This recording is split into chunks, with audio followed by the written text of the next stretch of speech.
Bon après-midi à toutes et à tous. Bienvenue au colloque international Vivre parmi les écrans aujourd'hui.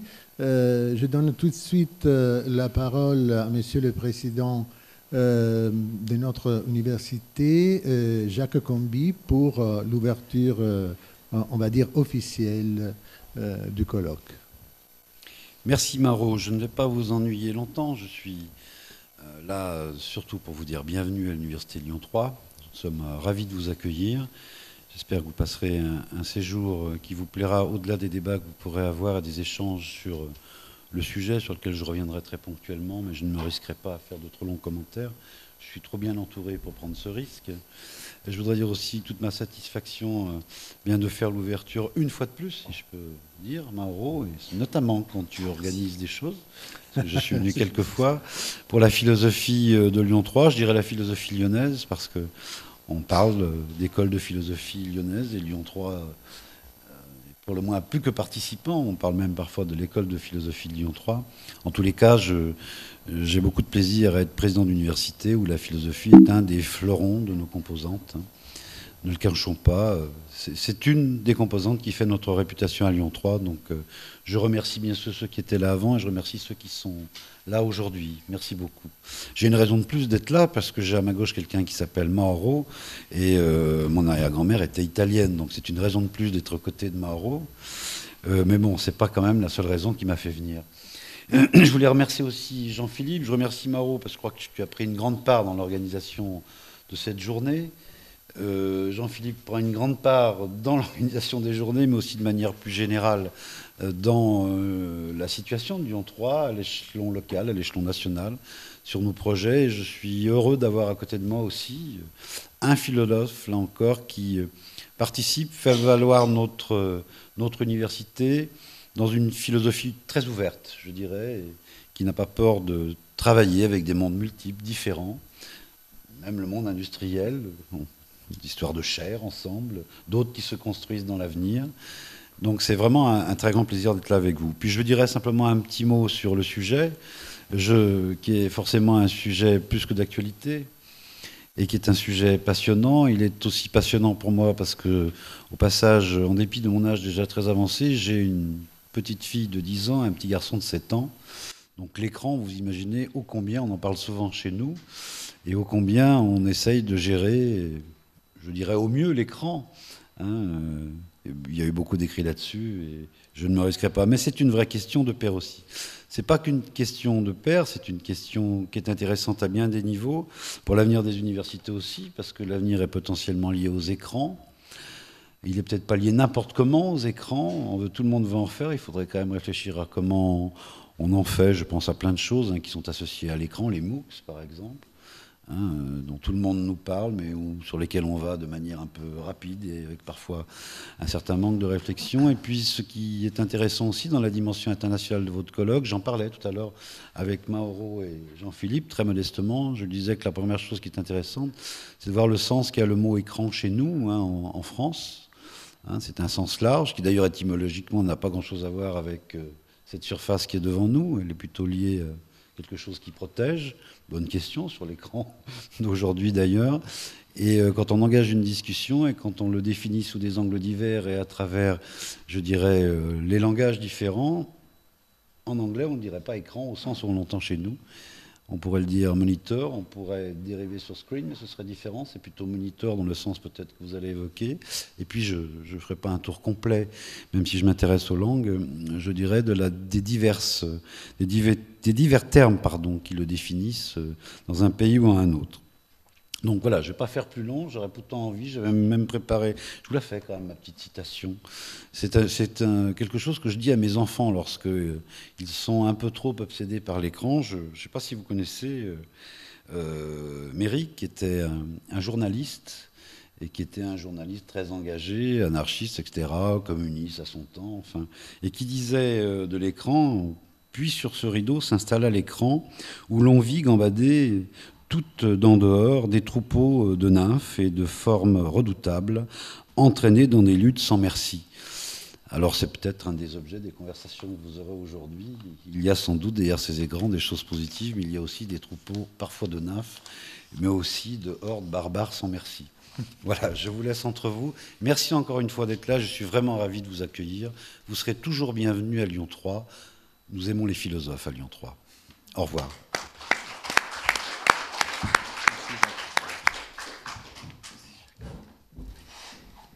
Eh bien alors, merci à Jacques Comby pour cette ouverture qui a déjà soulevé des questions philosophiques. Et il ne me reste que donner la parole maintenant au doyen de la faculté de philosophie de Lyon 3, qui a accepté, et je le remercie pour cela, de participer à cette ouverture. Monsieur Jean-Philippe Pierron. Merci Mauro. Donc je ne sais pas si je vais faire venir déjà et d'entrée de jeu des nymphes parmi nous. Mais donc je ferai donc merci en tout cas à Mauro de m'avoir invité à ouvrir ce colloque. Je ferai donc une double, si vous voulez, ouverture. Je la ferai au titre du doyen que je suis, et donc de mes responsabilités administratives, et au titre du philosophe que j'essaye encore d'être, en dépit de ses charges et des responsabilités administratives. Donc avant de revenir, si vous voulez, sur le titre que Mauro a choisi de donner à ce colloque, je voudrais donc vous assurer de l'hospitalité de notre faculté et vous la présenter un tout petit peu, très rapidement. Puisque la faculté de philosophie de l'université Jean Moulin est une des seules facultés de France. Elle a ce statut, ce qui lui donne beaucoup d'intérêt, enfin beaucoup de charges, mais aussi une singularité administrative, puisque notre interlocuteur direct, c'est le président, et donc c'est pour nous aussi un support considérable. Donc une faculté de philosophie qui vous accueille avec ce qu'elle est, c'est-à-dire, je vous donne quelques chiffres, parce que c'est intéressant aussi de le savoir, 750 étudiants en philosophie, de la première année au doctorat, une centaine d'étudiants en doctorat, 17 enseignants-chercheurs titulaires, plus une quarantaine de vacataires, sans parler des contrats doctoraux et les ATER.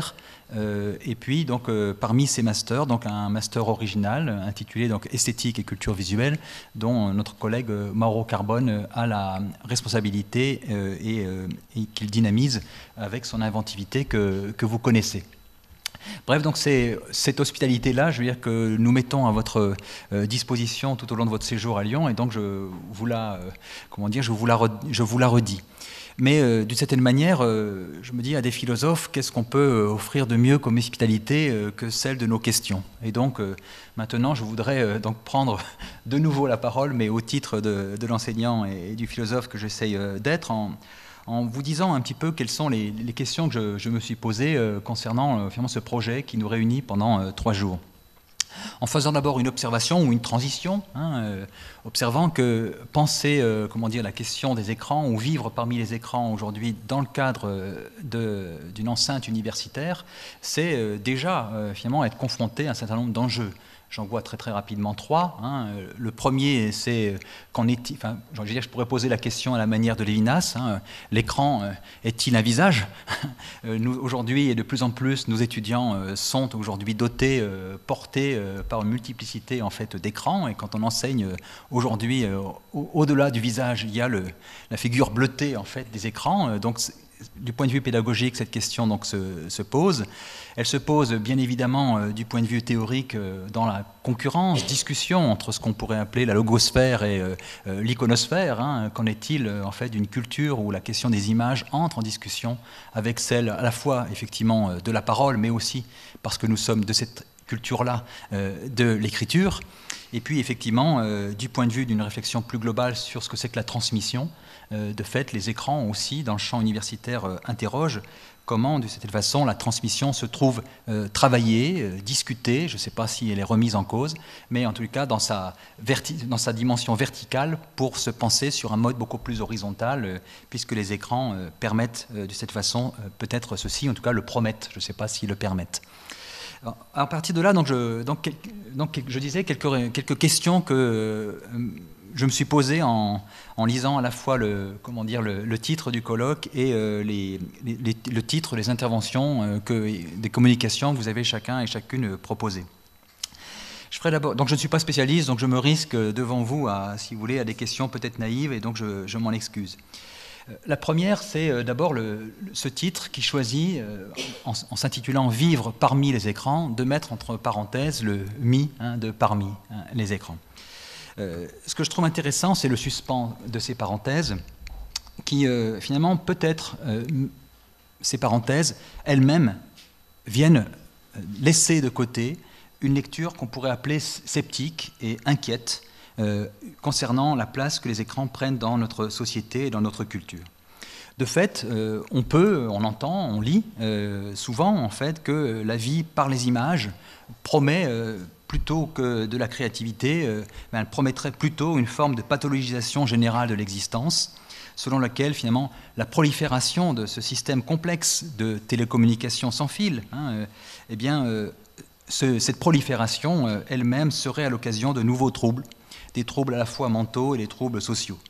J'en fais la liste rapidement: addiction, désocialisation, perte du sentiment de la réalité, omniprésence et confusion entre le réel et le virtuel, forme de nouvelle hétéronomie, où les humains délégueraient aux machines et aux écrans leur capacité et leur créativité de penser, de juger et de rêver.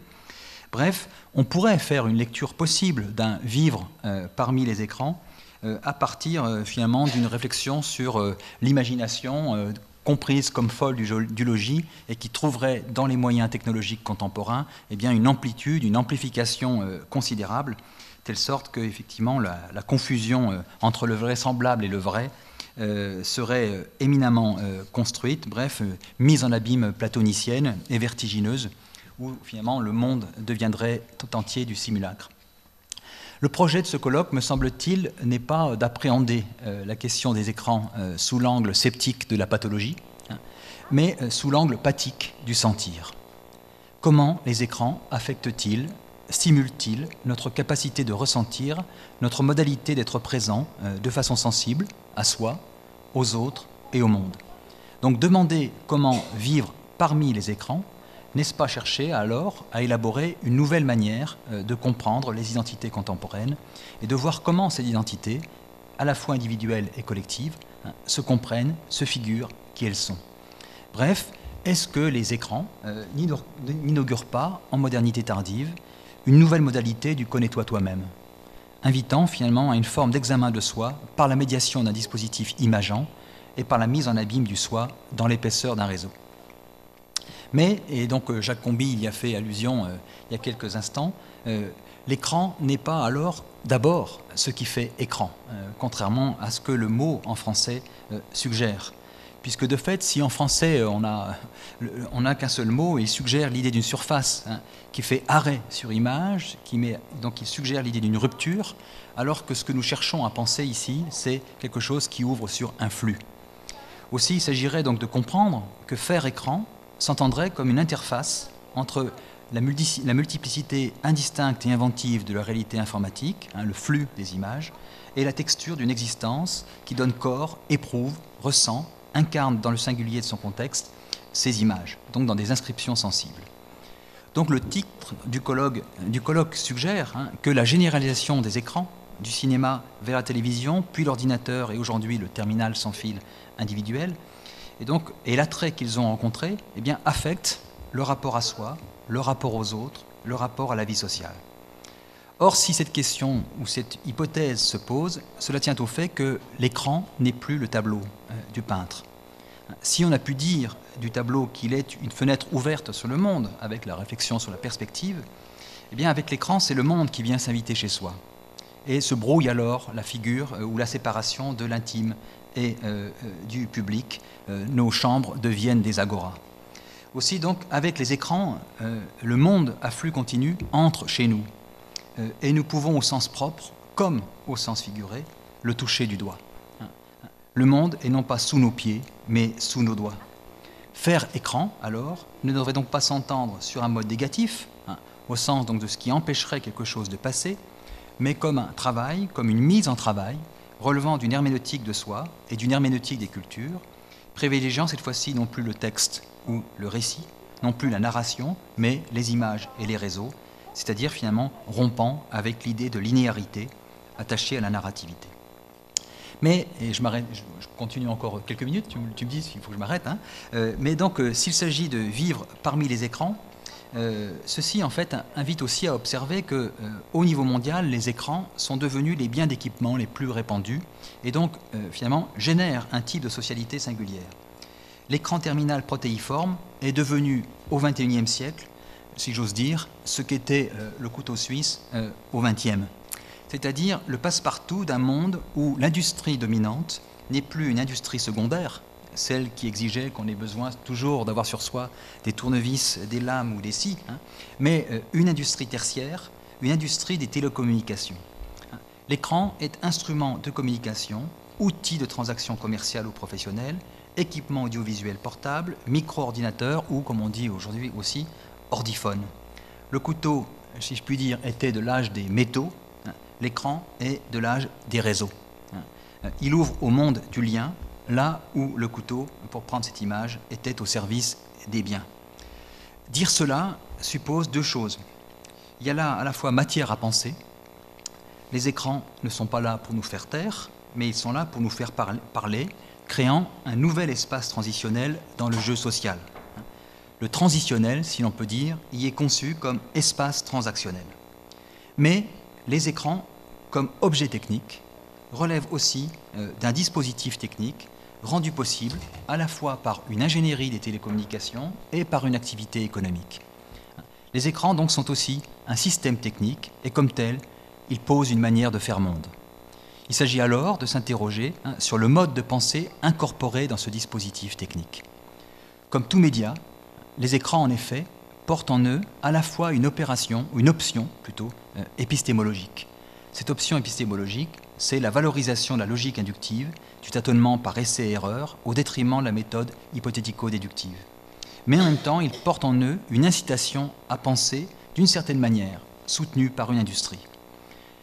En valorisant ou en favorisant une logique de la découverte, qui est réjouissante parce qu'elle valorise l'intelligence des liens, mais aussi des relations aléatoires, eh bien, le monde des écrans n'initie-t-il pas à poser un nouveau rapport au savoir et au monde? Ce n'est plus tant le contenu que les relations qui compteraient. Tel alors, un nouvel enjeu s'impose. Le monde que les écrans posent est-il un monde qu'ils nous imposent?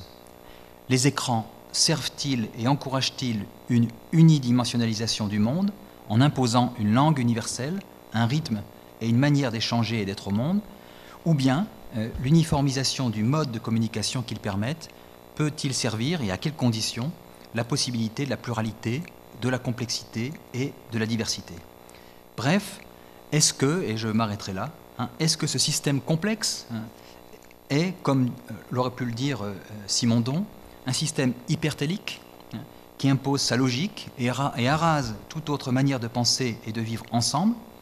Ou est-ce qu'au contraire, il est un système à la fois hautement, non seulement individualisant, c'est la question de la personnalisation de son smartphone et l'économie d'une logique marchande qui de plus en plus promet un service individualisé et personnalisé. Mais bref, donc, est-ce que les écrans permettent, en plus de l'individualisant, de l'individuant? C'est-à-dire, comment, de cette manière, permettent-ils de redéployer les identités, l'économie de la vie psychique, affective, relationnelle et sociale? Bref, il interroge sur ce que c'est que la présence et quel type de présence les écrans nous proposent-ils, si celle-ci est une téléprésence. J'arrête avec toutes ces questions. Je vous remercie encore d'être venu, à l'invitation de Maro, et donc je souhaite à chacun et à chacune donc des échanges fructueux autour de ce thème que j'ai en travaillant trouvé passionnant. Voilà, merci. Je crois qu'on ne pouvait pas espérer mieux comme ouverture du colloque, parce que Jean-Philippe Pierron a indiqué plusieurs questions qui nous donnent à penser à partir des expériences des écrans, et donc je le remercie vraiment beaucoup. Comme je suis en train d'évoquer le thème des remerciements, j'en profite pour remercier toute une série d'institutions et de personnes qui ont collaboré de manière fondamentale à l'organisation de ce colloque. Et donc, non seulement le président de l'université, le doyen de la faculté de philosophie, mais aussi l'équipe d'accueil de laquelle je suis membre, c'est-à-dire l'IRFIL, son directeur Thierry Gontier et sa coordinatrice administrative Nazaré Marquez. Je remercie encore l'Institut universitaire de France, dont je suis membre aussi, la DAVM, c'est-à-dire la division de l'audiovisuel et du multimédia de l'Université de Lyon 3, et tout particulièrement Philippe Topalian pour sa disponibilité et son amitié, et tous les services de l'Université de Lyon 3, et encore l'Université de Genève, et tout particulièrement Stéphane Christensen, parce qu'on a collaboré pour organiser le voyage de Madame Viviane Sobchak, qui a été invitée et à Genève et ici chez nous. Martha Nijouis, qui a organisé la rencontre avec les artistes qui aura lieu ce soir à partir de 20h. Stanislas de Courville, qui a géré les traductions des résumés. Caterina Bertoni, Elisa Binda, Shema Benjali et Rebecca Chou qui s'occupent de l'accueil. Et bon, je remercie toutes ces institutions et ces personnes, même de la part de Anna Caterina Dalmasso et Jacopo Bodini, qui ont conçu, dirigé, organisé ce colloque avec moi. Et moi, je me prends le droit de remercier de manière personnelle la plus chaleureuse Anna Caterina et Jacopo, parce que sans leur présence, sans leur disponibilité, sans leur générosité, sans leur amitié, ce colloque tout simplement aurait été impossible. Sur le sillage de ce que je viens de dire, je demande donc à Jacopo Bodini de venir ici pour gérer, pour présider la première session du colloque. Et donc je lui laisse la parole et je vous remercie beaucoup.